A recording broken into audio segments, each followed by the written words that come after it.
Hello people, today we'll be talking about making a beaded bag. And to make a beaded bag, this is what we do use: fishing line.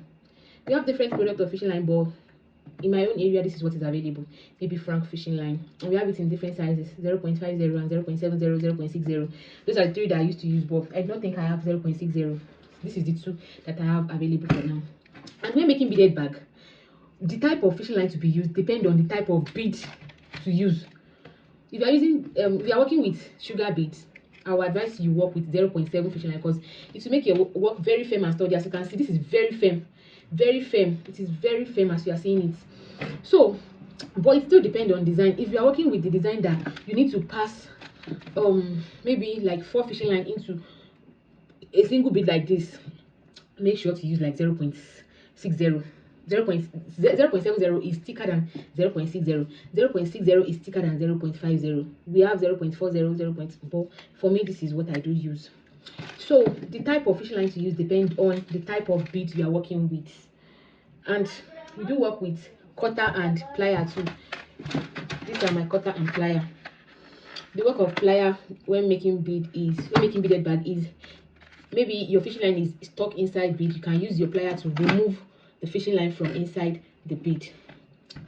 So, and there are some terminologies that we do use in bead making. The first terminology is dropping. If I ask you to drop a bead, okay, the first terminology is cut your fishing line. When you cut your fishing line, this is simply how to cut your fishing line. You can use scissors to cut, or you use cutter. Then the second one is dropping. If I ask you to drop a bead, this is what it simply means. You drop your bead like this. This is dropping. This is, I dropped 3 beads like this. Then the other terminology we have is crossing or interlocking. I may ask you to cross or interlock. This is crossing. I crossed like this. Again, this is crossing.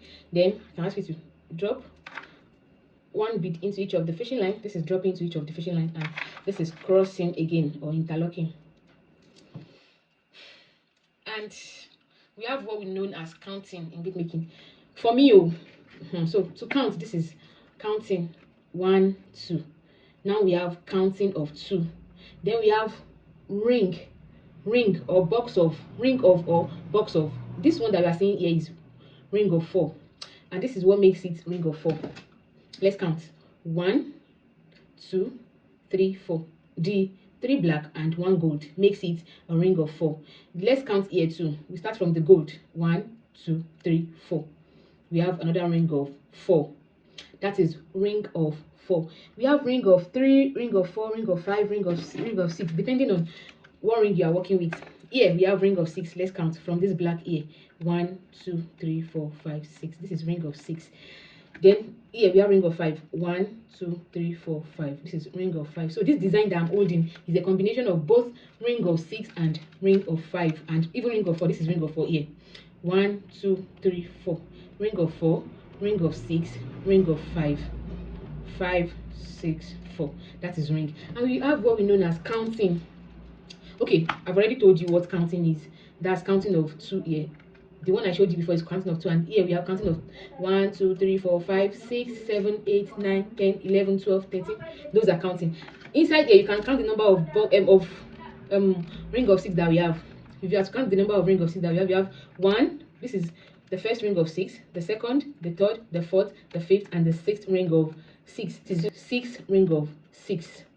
And if you have to count the number of ring of 5 that we have to, the ring of 5 started from here: 1, 2, 3, 4, 5, 6. So the ring of 5 too is 6. We made ring of 5 in 6 places. That is how to count. Here, what I have is ring of ring of 4 all through. The design is ring of 4 all through, and the counting is 2, 4, 6, 8, 10, 12, 14, 16, 18, 19. The counting is 19. So 19 by 1, 2, 3, 4, 5, 6, 7, 8, 9. 19 by 9. So that is that about some of the terminologies we use in bead making. We have counting of 19 by 2, 4, 6, 8, 9. 19 by 9. That is, here is another terminology in bead making. If you can see it well, this is what we know as dead end. What we have here is dead end. We have 3 beads, and we want to make a ring of 4. So Now that we have 3 rings, what to do is to pass our fishing line into this one bead here and one bead here. This one last bead from the base and one bead from the body of the bag. After passing into these two beads, what we need to do is to just cross with just one bead, and that is what we know as dead end. Whenever you have dead end, the number of beads you are dropping will reduce.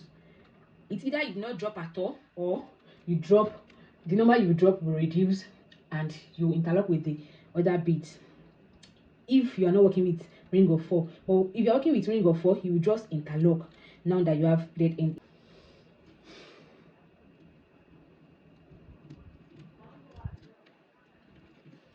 To pass into the last bead from the base and one bead from here. And the next thing to do is to cross our bead, cross with one bead. I crossed with one bead. Can you see that?